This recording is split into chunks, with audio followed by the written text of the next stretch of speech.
بسم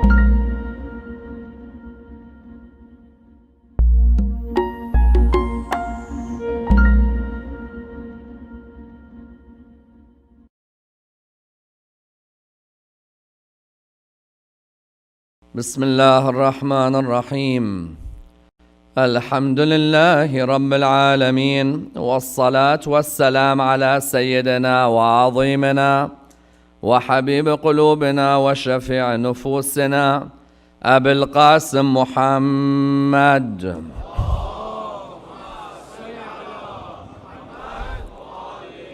وعلى أهل بيته الطيبين الطاهرين وأصحابه الغر الميامين. الحمد لله الذي جعلنا من المتمسكين بولاية سيدي ومولاي علي بن أبي طالب.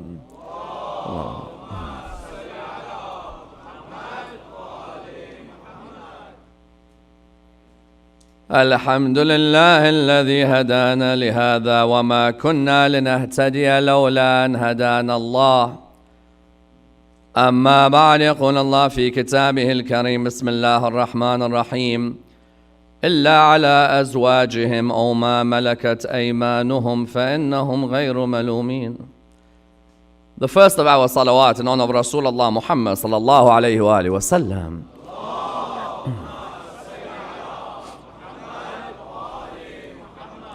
The second in honor of Amir al-Mu'mineen Ali ibn Abi Talib.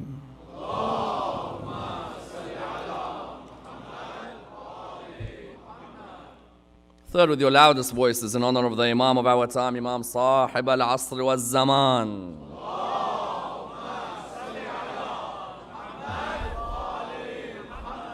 Respected brothers and sisters, Assalamu alaikum wa rahmatullah wa barakatuh. When ISIS decided to have sex slaves, the question arose about sexual slavery in the religion of Islam. Indeed, no doubt, this is seen as one of the most controversial topics within the religion. In the same way we discussed stoning last night and how many people do not want to become Muslim because of laws such as stoning the adulterer or the adulteress. Likewise, you find that many are not interested in joining a religion that allows you to have sexual relationships without marriage with someone you have captured in war. Many Shia or Sunni or Christian ladies were taken as sex slaves in the northern region of Iraq. When one saw what ISIS was doing in Mosul, you find that these ladies from the age of 12 upwards were taken and were raped in some cases, but of course this was given religious sanctioning. Therefore you find that when ISIS and their soldiers committed such acts, they were simply using the Quran.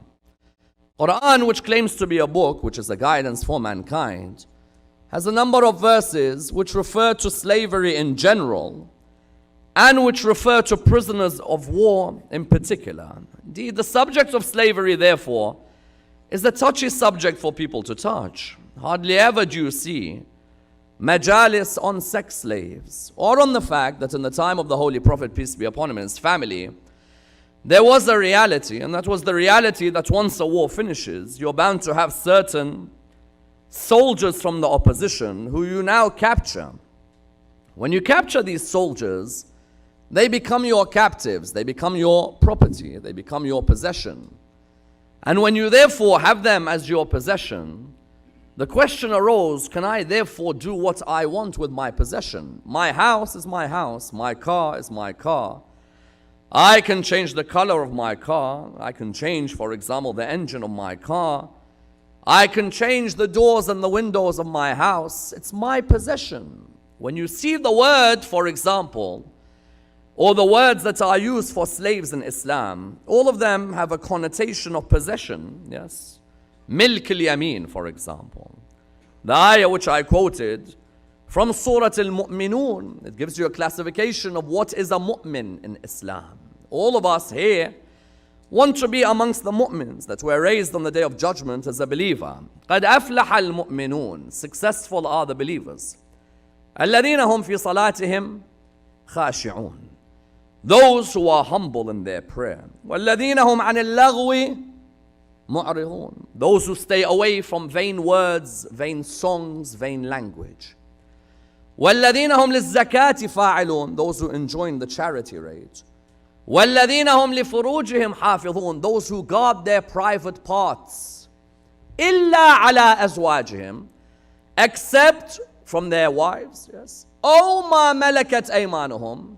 Oh, except those who their right hands possess. Now, my wife is my wife, but what's the right hand possession? You find within the books of law, when a person talks of slaves, you see the word milk al-yamin. Milk means what? Possession. Yamin refers to the right hand. It's a sort of authority or a sort of possession that you have over a girl. If I'm an ISIS soldier and I'm in the north of Iraq and I see a girl I've captured in war, I look at the Quran, I don't need to look at anything else. You could call me as barbaric as you want. The same book you love, I love. The same book you claim is the word of God, I claim is the word of God.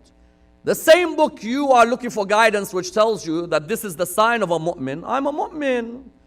And a mu'min is someone who guards their private parts except from their wife. Okay, the wife we understood. But the possession of the right hands, is that not a form of wife, or is that someone I just capture?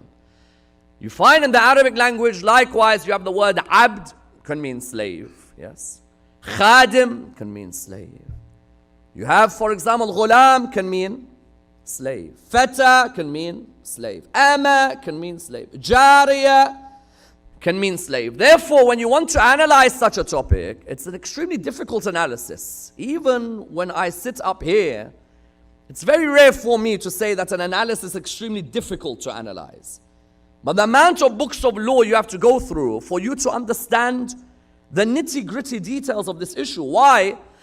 Because all of you sitting here, and the speaker included, are using 21st century thinking caps. Do you agree? Thinking caps that we use are 21st century thinking caps. The world that I view is a world where slavery should be abolished. There's absolutely no doubt about that. Let's not sit here and qualm over it. But the reality is, I also come from a religion where 7th century Arabia is the start of my religion. Now, do I delete 7th century Arabia? Or do I recognize the difference between endorsed laws and constitutional laws? In stoning, we said, stoning the adulterous, was it an endorsed law or a constitutional law? Was it simply continued from Judaism and Christianity for that period, so that Rasulullah makes it clear that it should not be for every period? Hence the Quran has no ayah on stoning, but hadith has traditions on stoning. Or was it meant to be a constitutional law? Likewise with slavery, the problem that I face is that I sit in Canada in the 21st century. There's no way I can accept the idea of slavery because I've never lived at a time of slavery. The reality is also that Islam shouldn't be the only religion that gets the brunt of this attack. Every religion in history has had slavery. Every empire has had slavery. There were certain people in the Roman Empire or the Greek Empire who believed some people are born free and others are born as slaves. This is the reality, that God creates some free and God creates some as slaves, and you can't do anything about it if you're a slave. And you dare as a slave try and marry someone who's free. Some empires will burn you, some will kill you, some will torture you. Go and study the Chinese or the Roman empires and see what happens if they found out that a slave cohabited with a free human being. Likewise, you find that Judaism, Christianity, all slavery was all part and parcel of their ways. As in, there are prophets of Allah in the Quran whose parents or whose mother, for example, or who themselves became a slave. Nabi Yusuf alayhi salam was a slave in Egypt for a certain period. Nabi Ibrahim's mother Hajar, what is she? Hajar is a slave. Yes. Sarah was not a slave. Hajar was a slave. And therefore you find that even the prophets of Allah subhanahu wa ta'ala either were slaves or became slaves. Some people today will come and say, you people, you're the religion of sex slaves. They have a point. I cannot deny that. Now they have a point that there are schools in the religion of Islam that say that if you were in Mosul, or you were in the war in Afghanistan, or you were in the war in any parts of the world, say you're in Somalia or somewhere like that, that in that war, you capture this woman. You don't need a nikah after that. You don't need to go to the mosque and do a wedding ceremony. She becomes yours automatically. And they say, your prophet was the first to do that. When you look at the life of our prophet, that's why in this generation, there's no excuse not to be knowledgeable. If you're not knowledgeable in this generation, you might as well go join something else. It's a generation where the intellect has to be at its highest, but it's a generation where it's vital that you're knowledgeable so that you're able to answer these issues, or you're able to be truthful to your own soul on these issues. Today, when someone says Islam, the religion, allows slavery, doesn't allow, America only recently stopped slavery. Let's make something very clear here. Many times, America will say, for example, there are people in America, not all the people, but there are people in America who will say that this religion, the religion of Islam, is a religion of slaves. I tell you, there were black people who could never imagine finding freedom only recently, yes. You think that slavery in America was abolished how long ago? Slavery in America was abolished. Some will say to you, oh, it was abolished 40 years ago. Believe you me, there are parts of Atlanta, Georgia, they had slavery only until recently, yes. America's history with slavery is a history that leaves a lot to be desired. So today when someone comes and tells me sex slaves, if you want, in your 300-year history, we can open a can of worms on slavery. But we won't open that can of worms. Why? Because we want to look at our own literature and be truthful in our own literature. If the Quran is mentioning slavery, what was happening at the time with these sex slaves? Yes, if ISIS backs itself up by talking of sex slaves, I can't turn a blind eye. You see, in the month of Muharram, many people, when they come to majalis, they want majalis that will keep them at peace, yes. You want a majlis, give me a lecture on marriage or on akhlaq, keep me nice and tender. Of course, anyone could do that. These are reminders. But the reality is, there are certain issues our sons and daughters are becoming atheists because of, yes. You could talk about marriage and akhlaq all day, from now till tomorrow until the day of judgment. The reality is, there are kids who come to the mosque, they don't believe in God, I guarantee you, and they don't believe in Islam. But they have to, because mom will get depressed if you say that. And dad might hang himself. And these things can happen. So what happens is that publicly they say that I believe in the religion. Then they hear, listen, this religion allows you to sleep with your captive. Forget this religion. Yes, I don't want this religion. Therefore tonight, let's try and examine by trying our hardest to be truthful to the literature, and to try and somehow remove the 21st century thinking cap and try and look in the 7th century at what's going on there, in order that we're able to dissect the reform and maybe not the abolishing of slavery. And I'd like to examine this in the following stages. How did the prophetic worldview of justice have an effect on Rasulullah's view on slavery? Number 2, could he abolish it straight away? If not, then what directives did he give in relation to slaves? Number 3, did he himself have any slaves? Did the Ahlul Bayt have any slaves? And if they did, what was the treatment like of those slaves? Number 4, do all the schools in Islam believe that you can have sex slaves? Meaning, do all the schools in Islam say as soon as you catch a captive, then you're able to sleep with them straight away without any nikah? Or is it that there are certain schools in the religion of Islam that abhor such an act? And what was Imam al-Sadiq's famous conversation with Zurara on this issue? Where Imam al-Sadiq was wondering why Zurara thought it's okay to be with someone without necessarily having contracted a nikah and marriage. Further than that, how did the idea of slavery permeate within Islamic law? And how many Imams of Ahlul Bayt married slaves? And why did they marry slaves and not marry Sadat from their own community? And finally, how many slaves were present on the 10th of Muharram? And what was their role in looking after the message of Imam al-Hussein alayhi salam? Let's dissect this and dissect the topic in complete depth. When the Holy Prophet emerges in Arabia, his worldview is one simple word: justice. If ever you want to see the greatest attribute any Muslim can ever have in Islamic ethics, it's justice. Someone will say truthfulness is greater than justice. No. Someone will say generosity is greater than justice. No. Justice is the most perfect trait in Islamic ethics. Why? I could be generous, but generosity is not always good. I could be truthful, but being forth and damn right is not always right. I could be generous to my kids, but I could be over generous. That could be a negative. I could be truthful, but sometimes my truthfulness has a time and has a place. But with justice, every single time you employ justice, it's always positive. That's why the Quran and Harvard Law School has this verse at the top of the department. Surah 4 verse 135. Ya ayyuha alladhina amanu, kunu qawwamina bil qist. O you who believe, establish justice on the earth. When Rasulullah comes into Arabia, he grows up with these people. He knows that business, he knows that merchant, he knows that slave, he knows the background of that slave. He knows the very society that he's within. His role as a prophet is what? His role as a prophet is to establish justice. But what's the meaning of justice? One opinion was justice was to put things in their right place. But a second opinion is more definable, which is what? Putting things in their right place by recognizing the time and the context of that decision. What do we mean? Some will say that justice is just to put something in its right place, and that's enough. The reality is, if a person is going to be truly just, he must recognize the environmental conditions of his people. Only then will he recognize what to put, where to put, and how to put. Because sometimes, if I only put things in the right place, without recognizing the environment I'm within, it could be an act of injustice, not an act of justice. The Holy Prophet, when in Arabia, his role was to establish justice. But there were certain things he could not necessarily change overnight. There were certain things that were so ingrained in the culture of the Arabs that if you were to change them overnight, you may actually be committing injustice, not justice.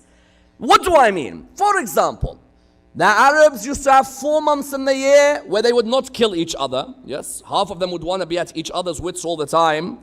But there were 4 months when the Arab would say, you know what, let's have a break. Let's not kill each other in these months. Which ones? In the Quran, they are known as Ashhurul Hurum. Muharram, Rajab, Dhul Qa'dah, Dhul Hijjah. Rasulullah, when he came, wants to instill justice. Someone could say, Ya Rasulullah, why don't you scrap this? No, it's not justice if I scrap it. Because this 4 months is something good for society. I don't need to put it as part of my program. I can let it continue as it is. For example, the Arabs used to drink alcohol, part and parcel of their life. If you come straight away and say alcohol is banned completely, then you're not recognizing how to put the right things in their place, recognizing the environment within which you're living. Alcohol, for many of these, was a way of life. Can I change them overnight? If I say straight away alcohol is prohibited, a lot of those who alcohol was part of their life will not come towards the religion.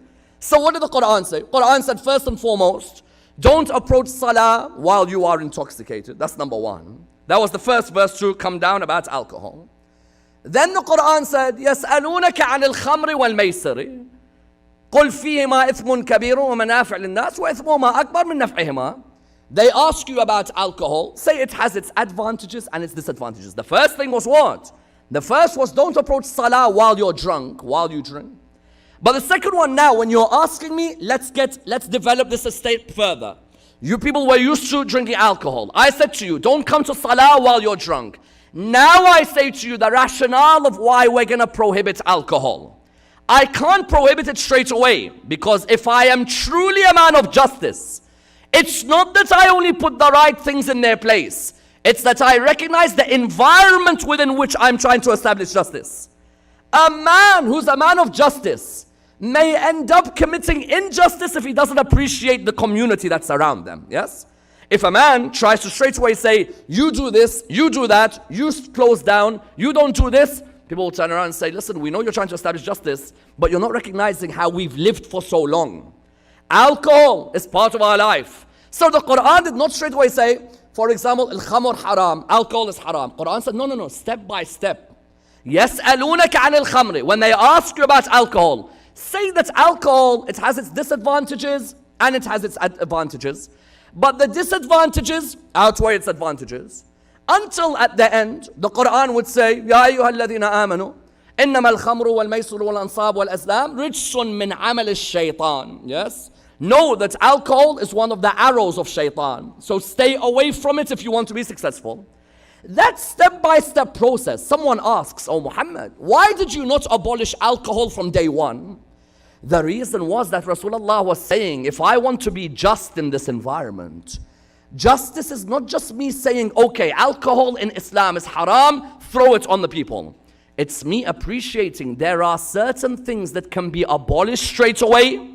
There are other things that require a different mechanism. Imam Amir al-Mu'minin used to say, speak to the people on the level of their intellect. That's a sign of wisdom. I cannot come to the Arabs from day one and say to them that this is to be abolished. I have to work with them gradually. Something that they're used to, I cannot abolish straight away. I have to try in a step-by-step manner. Slavery was part and parcel of the Arab merchandise, yes, and the Arab structure in the economic world. How? You had people like Abdullah bin Jud'an, for example. The likes of Abdullah bin Jud'an, these people made their biggest money from the slave trade. And it's not like he was an oppressive man. Abdullah bin Jud'an, Rasulullah says, I pray that he receives the least punishment in hellfire. They said to him, Ya Rasulullah, why? He said, إِنَّهُ كَانَ يُطْعِمُ الطَّعَامِ. He used to give food towards the poor. The man had slaves. The man would sell slaves. Same way we saw in Gladiator, Rome, Greece, they're selling the slaves wherever they travel. Likewise, the Arabs, some of them who were involved in the slave trade, some of them were very, very moral with their slaves. It wasn't the case that he keeps his slave starving. Rather, if he sees that his slave is hungry, he'll feed that slave. Can Rasulullah from day one all of a sudden say, you know what, that's it, I abolish for you? That's injustice. Why? Look at the principle of justice in Al Muhammad's mind. I do not necessarily agree with slavery, but I also recognize that man's rizq at the moment is depending on this. If I abolish straight away, his children don't have food at home that morning. The plans that the children are made for their future suddenly get broken. But there's also another form of justice. What is it? That slave is not used to just jumping out into the middle of Arabia's markets. You remember the film Shawshank Redemption? Any of you seen Shawshank Redemption? In that film, when he leaves prison, he realizes that my home is actually where? Prison. The outer world, the wide world, was too fast for him. When he came out, he didn't know what had happened.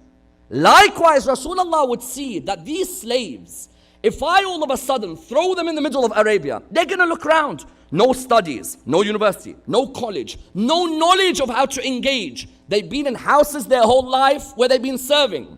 Even today, there are parts of the world where you have servants, not slaves, that you have servants at home. That servant is married, they have their own family. Even that servant, your house has become their world. You've built for them a quarters. They're not used to now going out. Their whole family structure is comfortable with this. Rasulullah could have easily turned around and said, the Arabs who are trading in slavery, stop. None of you will trade in slavery anymore. And the slaves who are in the houses, all of you are now released into Arabia. Do you know what would happen in the middle of Arabia streets? You'll have the most baffled combination of human beings ever. You'll have people who are walking around the street thinking, you know what, never a day in my life have I had to actually go out and work or earn a living. It's normally at home. Then you'll have those who have planned for their future, all of a sudden jobless, all of a sudden with no contracts. I would say, Ya Rasulullah, had you stopped slavery from day one, you'd be unjust to the people of Arabia. Because a man who recognizes justice is a man who straight away understands the environment in which they're trying to bring justice in. Not just randomly come out and say, okay, do you all think slavery is bad? Yes, it's bad. Okay, all the slaves can come out in the streets and all of you guys shut down your businesses. However, when he saw that there were slaves who were being treated badly, that's when he began to speak out. Either for the slave or with certain moral injunctions where he tried to instill an ethos that the black and the white in Arabia, there's no difference between them, because most of the slaves in Arabia, where were they from? Most of the slaves in Arabia were from Ethiopia. Ethiopia, many of the slaves who were working in Arabia were from Ethiopia. Amongst them was Bilal al-Habashi. Yes. Bilal was a slave for Umayyah. Bilal used to light the candle or the burning flame in the temple of the idols of Umayyah. Umayyah and the others, they were the Arab aristocrats. Umayyah, Abu Sufyan, Walid ibn al-Mughira, Utbah bin Rabi'a. These were the aristocrats of Arabian society. Each one of them had a slave at home. And it's not like they would treat the slave barbarically, but the slave was lower. The slave was inferior. The slave was the same as an animal, nothing more. The animal should be fed, you should be fed. The animal should have a place to sleep, and you should have a place to sleep. The animal can marry an animal, and you can marry an animal like you. You can marry a fellow slave. But if you want food, we'll give you food, but never imagine that you, the black slave, are equal to us, the Arabs. You can forget about that. Rasulullah, having at the beginning not spoken out to destroy the system, slowly begins with the injunctions of the Quran. When he'd walk past the slave, he'd say, oh people, there's no difference between the slave and the free. All of us are creations of Allah subhanahu wa ta'ala. The Quran would say, Bismillah ar-Rahman ar-Rahim, Ya ayyuhan nas, inna khalaqnakum min dhakarin wa untha, وَجَعَلْنَاكُمْ شُعُوبًا وَقَبَائِلَ لِتَعَارَفُوا إِنَّ أَكْرَمَكُمْ عِنْدَ اللَّهِ يَتْقَاكُمْ. O mankind, we created you from male and from female, from different races and different tribes, in order that you get to know one another. The best amongst you in the eyes of Allah is the Arab. No. The best amongst you in the eyes of Allah is the Persian. No. Best amongst you in the eyes of Allah is the Roman. No. The best amongst you in the eyes of Allah is the one with the most taqwa amongst you. That's it. That's the only criteria. Nothing else. If a person has taqwa, that's all that matters. Can you imagine Bilal, the moment he heard this? Never in his right mind did Bilal ever think that he was going to be treated with such respect, or that anyone would call such a thing. You find that Bilal would try secretly to go and meet Rasulullah, and he would come towards Rasulullah, and Rasulullah would say to him, Bilal, be careful. However much we want to try and bring freedom to those who are slaves, you must understand, you're the slave of Umayyah. Bilal would say to him, Ya Rasulullah, I cannot get enough of you. Never did I imagine that I as a slave will be sitting with the free of Arabia. I thought that I as a slave can only be around slaves. I never imagined that I'd be around you. One day, Umayyah was sitting where? He was sitting in Dar al-Nadwa. Dar al-Nadwa was the Arabian parliament. You know who headed that parliament? Hind, the wife of Abu Sufyan, and Jamil, wife of Abu Lahab. And they say there were no rights at that time. Yes. Hind, the wife of Abu Sufyan, and Jamil. Jamil, do you know who she is?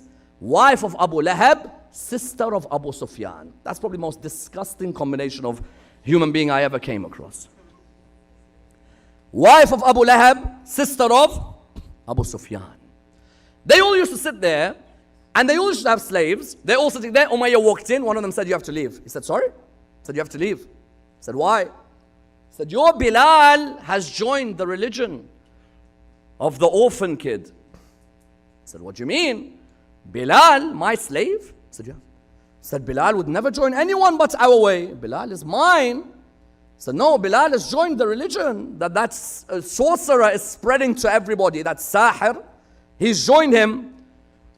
So you have to leave the parliament. He came home fuming. Bilal, where are you? I am your God. Nobody else. I tell you what to do. Is it true you joined Muhammad's religion? Bilal said to him, yes, I have. He said, why? He said, because for the first time, the rippling effects of saying that the slave and the free are equal in the eyes of Allah subhanahu wa ta'ala, that has touched my heart. It's broken me. I cannot continue lying to you. I'll serve you. You want me to serve? I'll serve. But you cannot tell me that I, because I'm a slave, cannot marry a free human being. We're all free in the eyes of God. He looked at him, he said, Bilal, I'll give you a night to think about what you're saying. At the end of this night, you come back towards me. Bilal said, nothing's going to make me come back towards you. You know what torture he put on Bilal?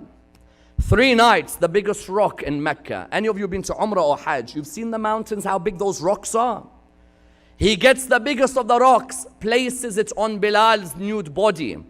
And he says to him, now what do you want to say? And Bilal would shout, Ahad, Ahad, Ahad. There's only one God. There's only one God. There's only one God. The narrations mention that this Bilal, what was it that he found? He found that the first time there was a call to help the slave. Notice those who say Islam, religion of slavery, understand the environment Islam talked about slavery.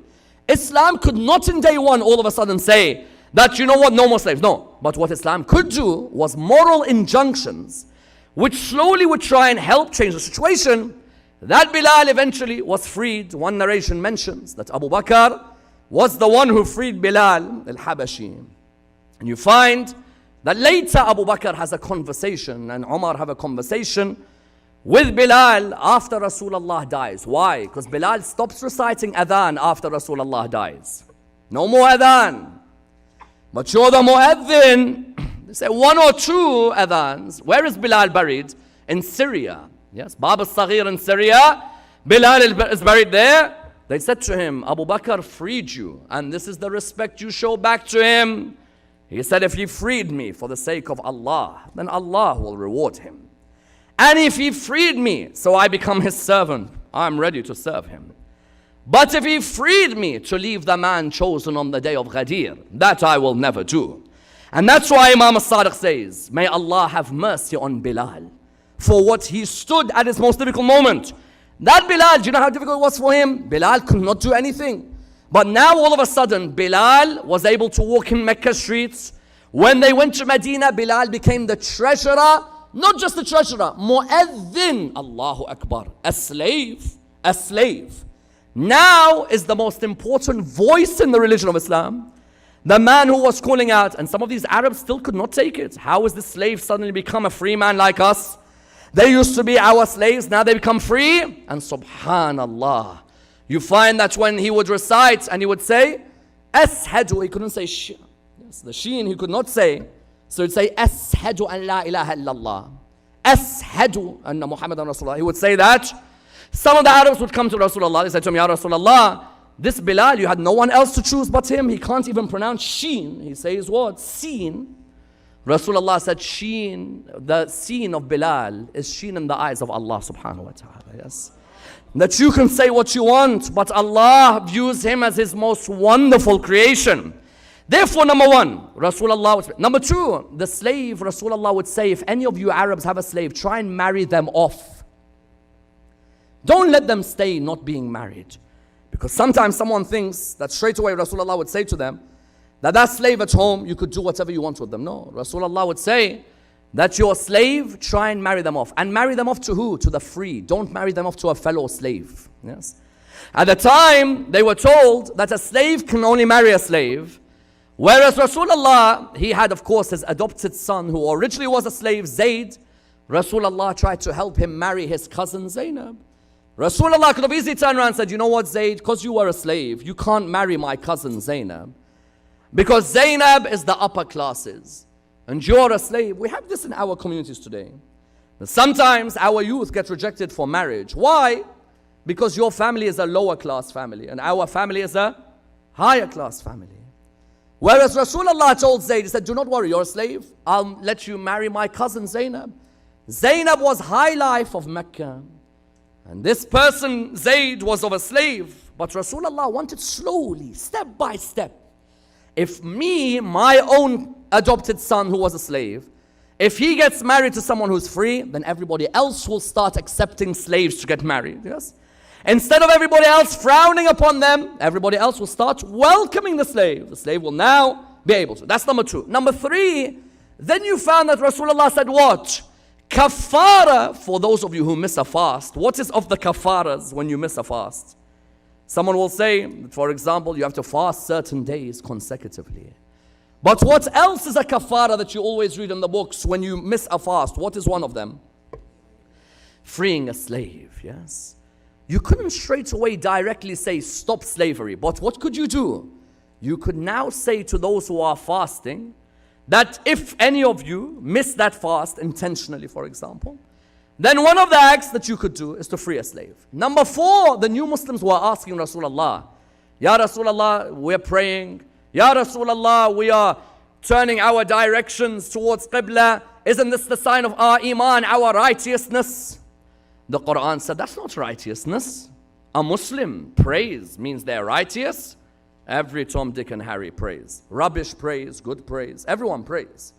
The Quran in chapter 2 verse 177 said, do you want to know what's righteousness in Islam? You want to know what a real Muslim is? ليس البر أن تولوا وجوهكم قبل المشرق والمغرب ولكن البر من آمن بالله واليوم الآخر والملائكة والكتاب والنبيين وآتى المال على حبه ذوي القربى واليتامى والمساكين وابن السبيل وفي الرقاب. Quran said what? The Quran said a wonderful line. Righteousness is not you turn your faces to the east or to the west. Righteousness is that you believe in Allah, you believe in the day of judgment, you believe in the angels, you believe in the book, and that from the love of your heart, you give to your near ones, you give to the poor, you give to those who are lost, and you free a slave from your household. Yes? The Arabs straight away would say, wait, so you're telling me if we free our slaves, but many people give the image that you have to keep the slave at home, you can't let them go. Islam then came with another law, make a contract with your slave, that if the slave works for you for a certain number of years, and they've earned money from you in those years, then they can buy their freedom and they can leave. Yes, the law is known as the law of mukataba. Imagine I have a slave. My slave, some people, the Arabs, you know what they would do? You're my slave for life. You can never leave. You're my slave until the day you die. Quran said, no, there's no such thing anymore. You agree a time period. Imam al-Sadiq said you shouldn't have him in your company forcibly. And you should not have that slave for longer than 7 years. Yes. 7 years, that person can be in your house.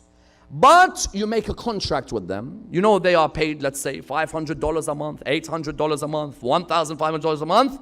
If they earn X amount before the 7 years, they're able to leave. They can pack their bags and go.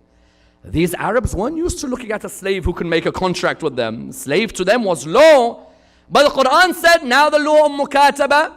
Further than that, sadaqah. Someone will pay charity. Someone asks, who do we give charity to? Today, when we have sadaqah, Quran said there is a criteria of who you give charity to. Innama sadaqat. The word sadaqah in chapter 9, verse 60 of the Quran. إنما الصدقات للفقراء والمساكين والعاملين عليها والمؤلفة قلوبهم وفي الرقاب. Listen to what the Quran says. Sadaqah is to be given towards whom? Given towards the poor. The Arabs were like, okay, we know that. Given to the needy. Okay, we know that. Given to those who work for the government. Okay, we know that. And give to your slaves as well. Not just a wage. A wage is one thing. But also give them some of your charity. Don't be stingy. Ya Rab, how stingy some people are. Some, they will say, if that servant, I've agreed with them, that slave of mine, I agreed $500. Well, Quran, if you get 501 from them, I'll change religion and join another religion. Believe you me. 500 is 500. Habibi, it's the day of Eid. No. It's the day of Eid. Give a little extra. Some charity. No. 500 is 500. Why? Is this not a human being? Is this not someone who deserves generosity? Quran therefore put a law. Sadaqah is towards the needy, towards the poor, towards those who work in the government, and what? And towards those who are the captives. You can free the captives, and this is another form of sadaqah. In other words, you found that the Quran step by step in Arabia could not straight away say stop slavery. It's part and parcel of their trade, part and parcel of their life. And that would not be just. What real justice is, when you put something in its place, recognizing the environment of the time. Someone asked the question. That's when we come towards the Ahlul Bayt. Did the Ahlul Bayt have slaves? Yes, they did. Yes, there's no doubt. But subhanallah, if you ask those who were slaves of Al Muhammad, did you want freedom? They would reply, we found freedom serving Al Muhammad. Allahu Akbar. How many of us say, Sallu ala Muhammad wa a louder salawat with all due respect.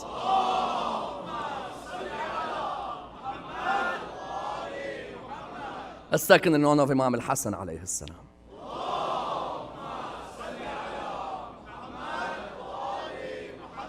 A third in honor of Imam Musa al-Kadhim alayhi salam.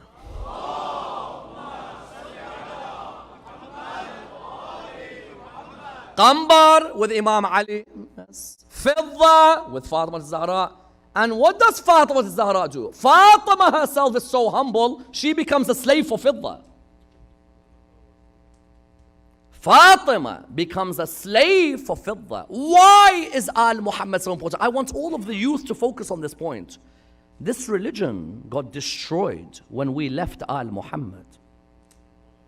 You think, what do you think ISIS comes from? And don't worry, I'll be good this year.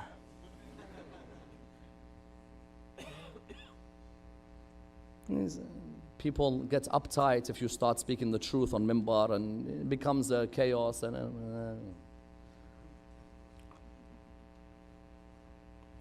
Where do you think ISIS came from? Where?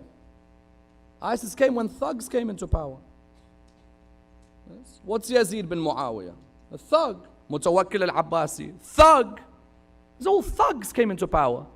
Wallah, if Al Muhammad were still present after Rasulullah died, you would not have a case where people would be raping slave girls. Yes. You would not have a case where people would take a slave girl from war straight to the bedroom. No nikah, nothing. If you could do it to Khalid ibn if you could do it to Malik bin Nuwayra's wife. Let's leave these things this year. Because the problem is, when you want to talk about them, they say you're being sectarian. If you don't talk about them, then nobody knows about history. You're damned if you do, you're damned if you don't. A school that doesn't ever dissect history is teaching a school that loves history not to talk about history. You found that Ahl al-Bayt, Fatima Zahra, Fidda. Sometimes when we have a slave at home, or some today, instead of slave, they call servant. You have her at home. When you have her at home, you'll find sometimes someone could be arrogant. Hey, you, get me water. Or pick up the bags of my daughter's shopping. Here, the daughter's how old? 4. How old's the daughter? 4. 20 Filipinos picking up bags for 4-year-old. On the day of judgment, there's a big question to be asked about us. Big question. These innocent Filipino, Malaysian, they bring these slaves. Wallah, they bring them, they torture them barbarically. Their kids spoiled Arab crap.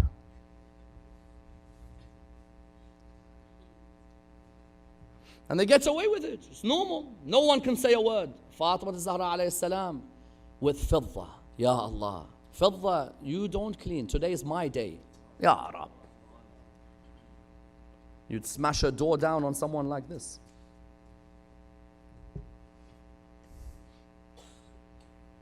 You don't clean, it's my day. But you are the greatest lady to have ever been created. The 4 women of Jannah. No, it does not matter. There's no difference between me and her except taqwa. That's it. Imam Zain al-Abidin was around the Kaaba one day crying. Someone came, said, Mawla, you cry? Tawus al-Yamani says to him, you cry, you are Zain al-Abidin. He said, whether you are Arab master or Ethiopian slave, at the end of the day of judgment, the only difference is taqwa, nothing else. Does not matter. It's our taqwa differentiator. Fidda in the house of Fatima Zahra. Fidda got married. Fidda had sons. Don't imagine that Ahl al-Bayt turned around and said, you can't marry anyone. No, you can marry whoever you want. You have your children. You have your life. You want to stay at home. You want to go out. Fidda says, no, I found freedom in your house. I don't find freedom outside. Qambar, I found freedom next to Amir al-Mu'mineen. I don't want anyone else. Imagine you could look at the eyes of Ali ibn Abi Talib. What else do you want in this world? Then Imam Zain al-Abidin on one occasion sits down, his servant comes, she pours what? She pours the hot water, accidentally the hot water of soup goes on Imam Zain al-Abidin. When it goes on Imam Zain al-Abidin, any of us would have got angry, get out, how dare you, it's my soup, so on. Imam looked at her, she looked at Imam Zain al-Abidin. And she looked and she suddenly quoted the ayahs of the Quran. وَالْكَاظِمِينَ الْغَيْظِ, those who restrain their anger, he said, I've restrained my anger. وَالْعَافِينَ عَنِ النَّاسِ, and those who forgive, he said, I've forgiven. Then she said, وَاللَّهُ يُحِبُّ الْمُحْسِنِينَ, Allah loves those who do good. He said, you are freed for the sake of Allah subhanahu wa ta'ala. Look at the servant. The person in Al Muhammad's house becomes more knowledgeable than everybody else. Why?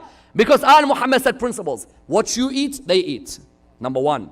Not you bring your children the best of food and you leave them to eat like an animal. You eat, what you wear, they wear. Go to the Salat al-Eid, you have the best of uniform. Let your servants at home, they have as well. Further than that, never call them your slave. Never. Arabia 20 years earlier, Rasulullah could have easily said, you know what, slavery, abolish it. People would have thrown stones at him and killed him. No, step by step. Slowly, let's culture the Arabs as much as we can. You never call your slave slave. You call them by their name. You show respect towards them. You do not ever say, further than that, they want to get married, you support them. Quran says, everyone has recited or heard this ayah in nikah. Bismillah ar-Rahman ar-Rahim. وَأَنْكِحُ الْأَيَامَ مِنْكُمْ وَالصَّالِحِينَ مِنْ عِبَادِكُمْ وَإِمَائِكُمْ إِنْ يَكُونُوا فُقَرَاءَ يُغْنِهُمُ اللَّهُ مِنْ فَضْلِهِ. Marry what? The righteous from amongst you. Yes. Whether they are slaves or they are free, if they are poor, Allah will make them rich. Yes. وَانْكِحُوا الْأَيَامَ مِنْكُمْ وَالصَّالِحِينَ مِنْ عِبَادِكُمْ وَإِمَائِكُمْ. Yes, الْعِبَاد وَالْإِمَاء. If they are slaves, you help them get married. Further than that, some of these Arabs, their slaves, they use them for prostitution. They used to have a house, they put the slaves there. They know the slave cannot buy their freedom. Yeah, so what happens? And this slaves, prostitution, sex trafficking is still with us as a disease in our communities today. Still is a disease. You know how many girls from East Europe, it's not called slavery. You're right. Wallah, you're right. You attack my religion and you say that my religion has slavery. My religion definitely had slavery. I cannot deny. But don't deny that there is a slavery that you have for money as well. It may not be called what ISIS did, but you also have East European girls standing in the streets of Amsterdam and in the windows. Do we agree or no? Aren't these sex slaves? In the streets of Amsterdam, a mother, a daughter, someone's sister stands in the street or window, and what do? People come, tourism, take a picture. That's a person who's a human being. In Arabia, exactly the same, only difference, electricity. Wallah, that was the only difference. In Arabia, if you want to go to one of those houses, there was a red flag outside. In Amsterdam, electricity means the red light. Yes. Arabia, red flag. Yes, there was one. Ammar ibn al-As, his mom was known for this job. Yes. You found that if you read the narrations, his mom was of those who was known for this profession. Yeah, red flag. Quran says what? Quran even spoke out. Do not force your slaves into prostitution. وَلَا تُكْرِهُ فَتَيَاتِكُمْ عَلَى الْبِغَاءِ إِنْ أَرَدْنَ تَحَصُّنًا. Do not force your slaves into prostitution. Many of these slaves were forced into prostitution, forced into crime, had no rights, were treated barbarically. Islam came step by step. Move this, change this, do this, move this. We can't outright abolish. Someone else, okay, that means that they treated the servants at home well. They treated them well. How about this idea when the Muslims went to war? This is important. When the Muslim went to war, is it true that you would get these servants? Yes. And when you get these servants, what would happen? You would get them, you'd get this, for example, prisoner from war, and when you get that prisoner, you're able to take her home, and what do? You sleep with her. No nikah, nothing. Just take her home, throw her on the bed, and that's it, done. Because that's as explicit as it is. That's right.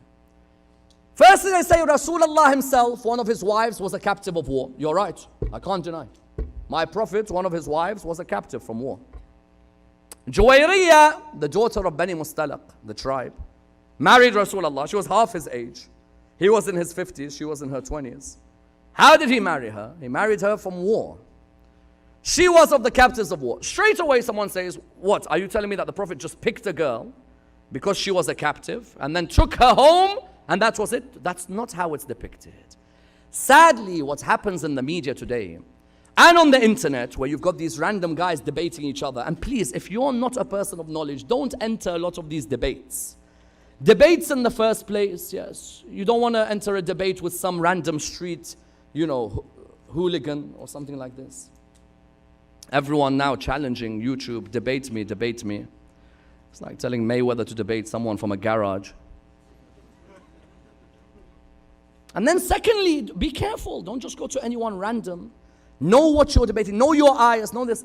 Rasulullah, what happened? Rasulullah, Juwayriyah, she was the daughter of Bani Mustalaq. Bani Mustalaq hated Rasulullah.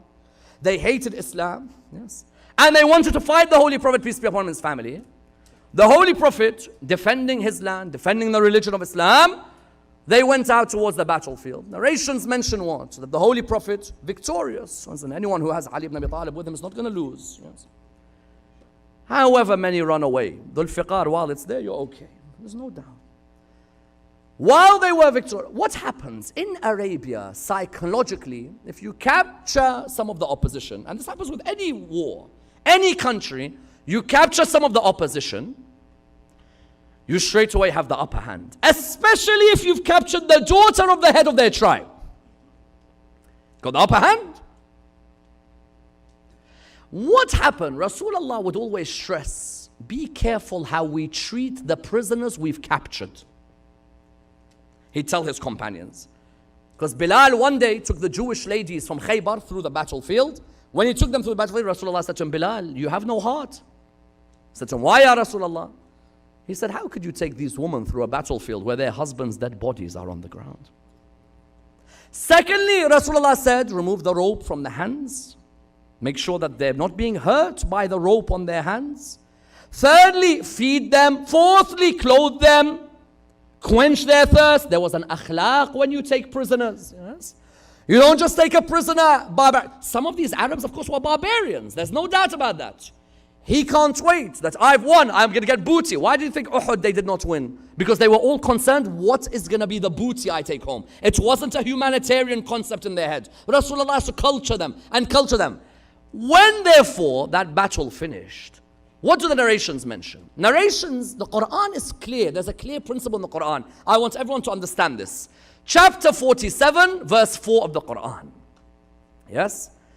فَإِمَّا مَنًّا بَعْدُ أَوْ فِدَاءً. What does the Quran say? That when you get prisoners from the opposition army, either let them be free or ransom them for a sum. That's the principle. What's the principle? Either let them be free or ransom them for a sum. There's no ayah in the Quran that endorses taking prisoners of war. There are ayahs in the Quran that say people were with prisoners of war, let's say right-hand possession. Those ayahs aren't saying Islam endorsed. They're saying society at that time, one of the things that was endorsed was that somebody could end up marrying a prisoner of war. Now, someone says, I heard there's no nikah, that you take her home and that's it. Not every school agrees there's no nikah. Some say yes. ISIS said yes. I capture a Shia girl from Mosul. Which nikah are you talking about? She's my property. I'll enter her as I please. Yes. Whereas the reality is, you look at 3 different theological schools in Islamic history, they make it clear, without a nikah, there's no such thing that you take a prisoner of war and you go on. Why? The Quran in Surah 47 verse 4 has a principle. What did I say? You either ransom them or let them be free. Battle of Badr, did not Rasulullah say, if you teach our people how to write or read, then we let them be free. Teach 10 of our Muslims and we'll let them be free. Islam's principle was not that you take woman home. Someone says, then how did he marry her? How did he marry her?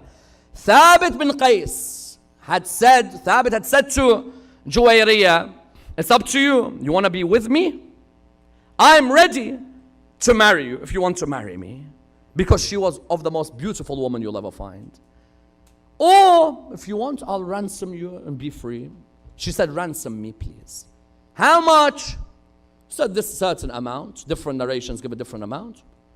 When Rasulullah saw this, Rasulullah looked towards that. He knew that she was honorable, the daughter of the head of their tribe. And he knew very well that this person was so respectful that she didn't want to return anywhere else. Rasulullah turned around to her and he said to her, if you want us to ransom you, it's up to you. She said, please, allow me to be respected. Allow me not to be disrespected. I'm a woman of honor. My father's an honorable man. And I find you an honorable man as well. Rasulullah said to her, if you want to be ransomed, be ransomed. If not, then I am ready that I take you into my life. I am ready to marry you. Knowing full well, such a marriage would be a political marriage which could bring Bani Mustalaq towards the religion of Islam. Had Bani Mustalaq been the worst of the worst, their daughter would have been arrogant with Rasulullah, rude to Rasulullah, abrasive to Rasulullah. The akhlaq was the highest akhlaq. Rasulullah said to her, but if you don't want to marry me, then you're more than welcome. She said, no, it would be an honor for me. I see your behavior in this battle. You've been honorable throughout. No disrespect shown whatsoever. It would be an honor for me to marry you. She had the chance to be freed and ransomed.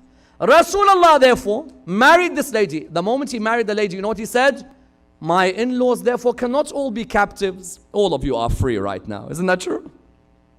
Because all the captives were her cousins. Rasulullah turns around and said, well, if I married your cousin, then all of you are free. All of them are looking at like, the Arabs straight away thinking, is this guy for real? So yes, all of you are free. The principle when you capture prisoners from war. Number one, free. Number two, ransom. Of course, there's the barbaric opposition prisoners who may be those who are evil towards the community. That's a different story altogether.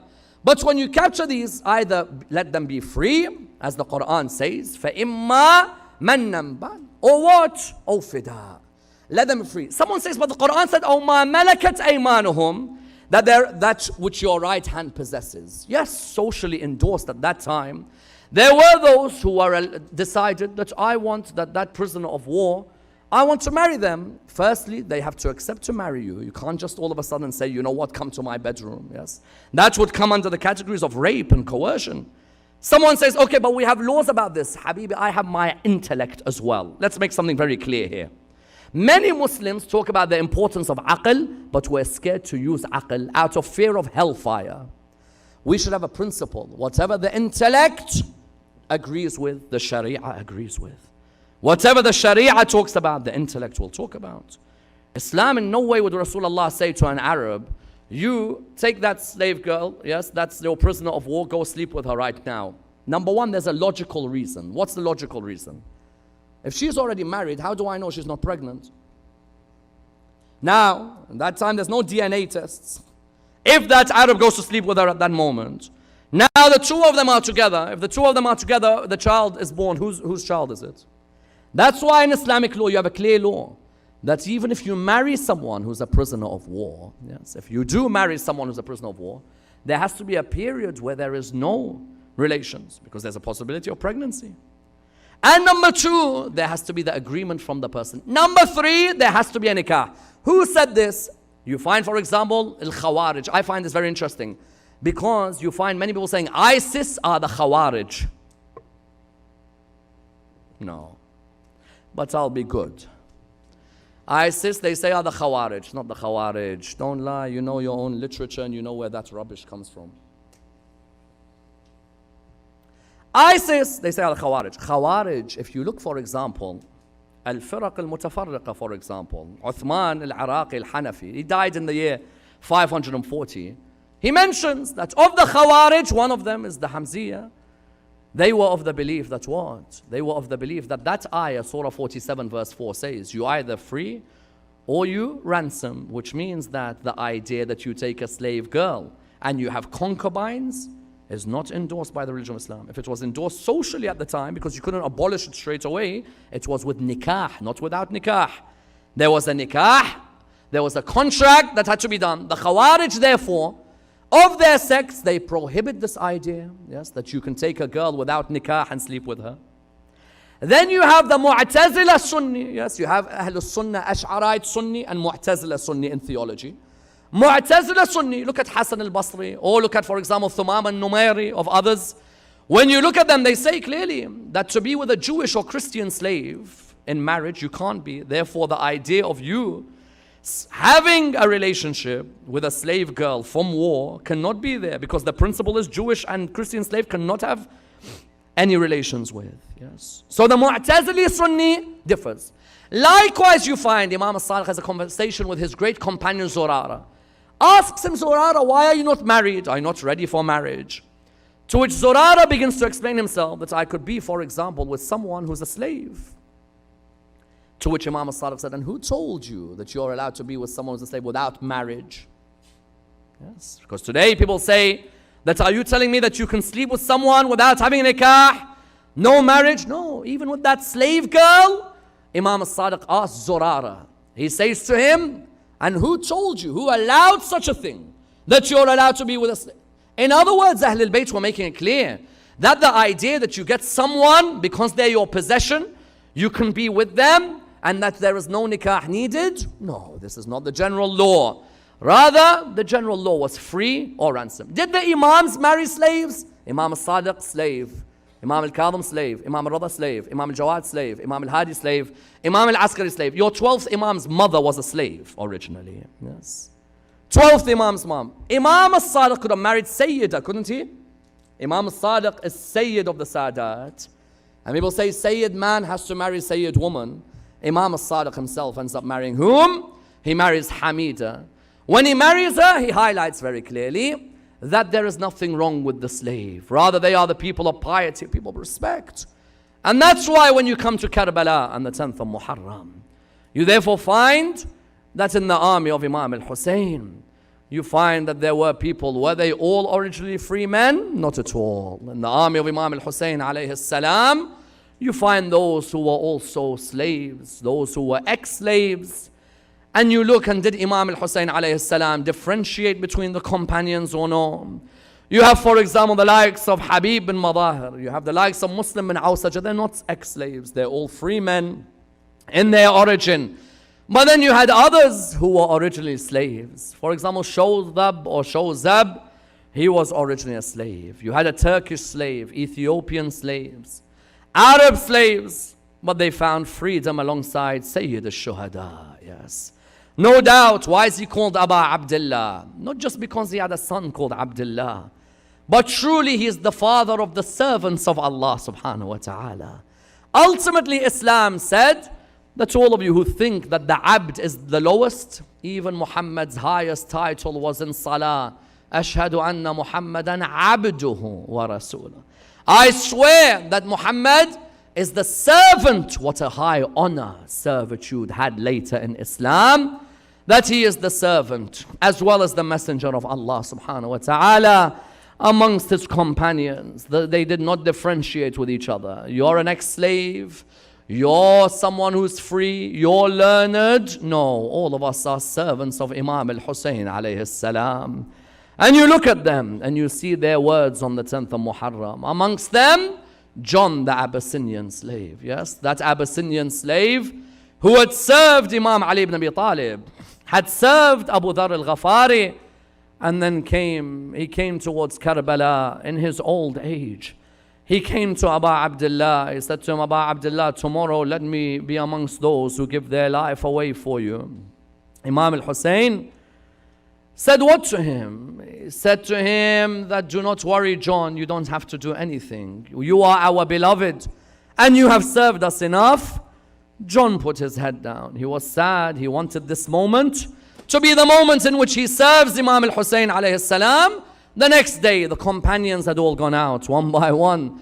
When they had gone out one by one, the narrations mention that when John went out, the narrations mention that he came to Imam al-Hussein. He said to him, Aba Abdullah, I beg you, allow me to be amongst those who fights alongside you. The narrations, what do they mention? They mention that this John, when he came out towards Imam al-Hussein, Imam said, stay back, John. He said, Aba Abdullah, I beg you. He said to him, why do you want to go out and fight? He said, I want to please your mother, Fatima al-Zahra alayhi salam. You never know that mother of Hussein may be sitting next to one of you on a night like this, yes? Wants to please the mother, Fatima al-Zahra alayhi salam. The narrations mention Imam al-Hussein broke down in tears. That John came out on the battlefield. He knew that some of Ibn Ziyad's army had a particular arrogance towards the slave.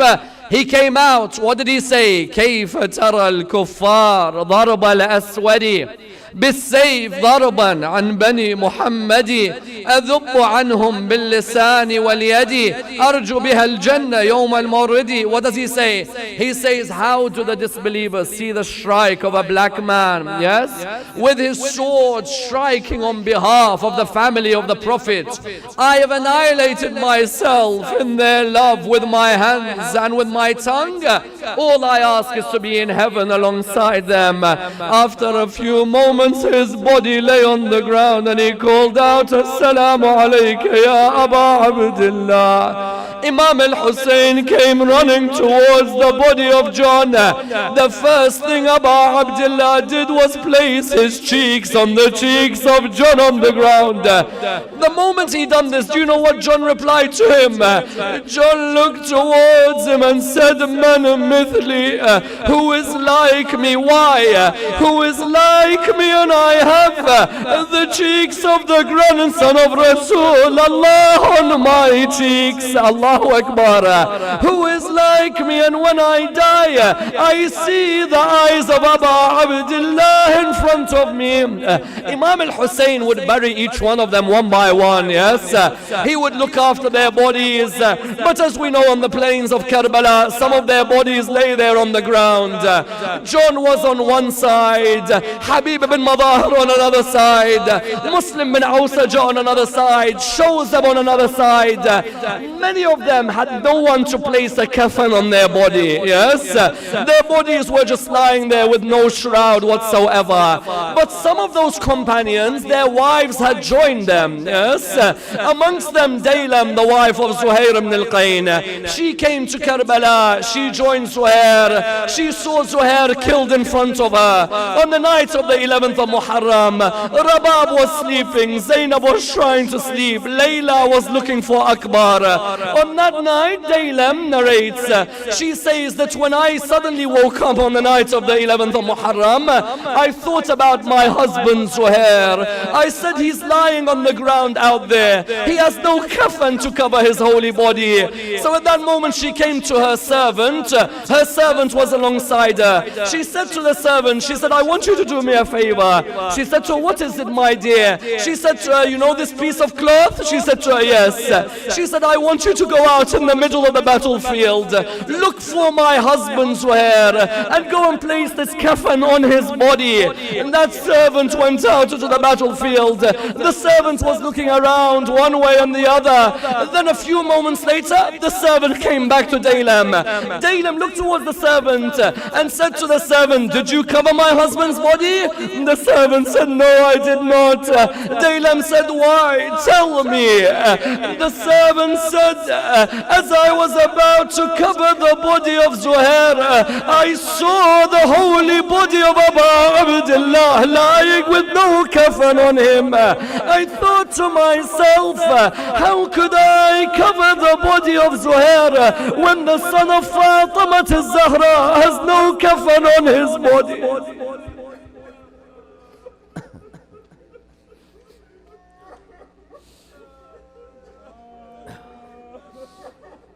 May Allah bless your holy tears. Ya Allah, raise us with Muhammad and Al Muhammad.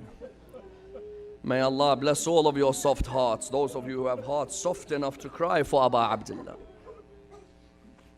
Ya Allah, raise us with Muhammad and Al Muhammad. Allow us to be amongst those who defend the religion of Islam from all attacks against the religion. We pray to Allah subhanahu wa ta'ala the Surah Al-Fatiha. But before it, the loudest of your salawat.